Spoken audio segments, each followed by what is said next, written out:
수행기사의 배신. 자, 영상이 입수됐습니다. 함께 보시죠. 그제 오후 서울 강남구의 한 음식점 앞 한 남성이 걸어와 고급 수입차 트렁크에 물건을 싣습니다. 그렇죠? 이렇게 말이죠. 자, 그리고는 차를 몰고 어디론가 이동합니다. 이 남성이 운전하던 차가 지나가고 몇 분 뒤 보실까요? 경찰차도 같은 방향으로 향합니다. 해당 남성이 흉기로 위협한다는 누군가의 신고를 받고 경찰이 출동한 건데요. 무슨 사건일 걸까요? 강남 한복판 강도로 돌변한 회장님 수행기사. 그제 오후 6시 강남구 일대 50대 남성이 중소기업 회장 수행기사였는데요. 갑자기 돈 내놔! 흉기로 위협합니다. 회장 가족 30대 여성과 갓난아기가 있었다고 해요. 잠시 정차한 틈에 다행히 탈출을 했다라고 하는데 반장님, 이게 무슨 사건입니까?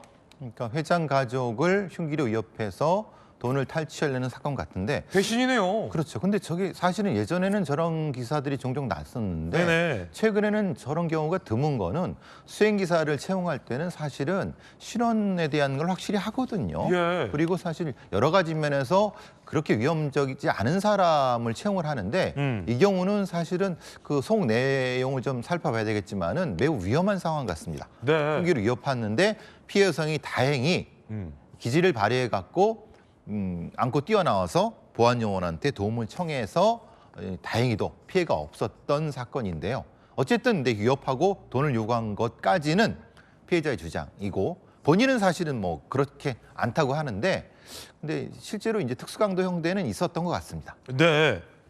자, 흉기를 부러뜨려 버리고 그 다음은 어떻게 했을까요? 인근 화단에 흉기를 부러뜨린 후 버리고 도주. 신고한 시민들에게 오해다라고 발뺌을 하기도 했습니다. 50대 남성이었고요. 처음 버려진 흉기를 경찰은 확보했고 네. 특수강도 미수 혐의로 체포. 이게 미수가 됐나요? 그러니까 만약에 그게 강취하고 그랬다가 하면 특수강도가 기수가 되겠죠. 네. 그리고 본인이 칼을 해갖고 화단에 하고 마치 없었던 것처럼. 네. 이렇게 근데 시민들한테는 오해입니다 막 이렇게 연기를 했던 거죠. 네. 그런데 이 위험천만한 범죄인데 미수라고 하면 처벌이 좀 약해지나요? 당연히 약해질 수밖에 없죠. 근데 저거는 의도가 해할 목적과 그러니까요. 돈을 강취할 목적이 있었다고 하면은 미수라고 해도 엄하게 처벌을 해야 되는데 사실 아시다시피 미수범은 사실 형이 많이 감형이 됩니다. 네. 네. 그렇다면 이 50대 네.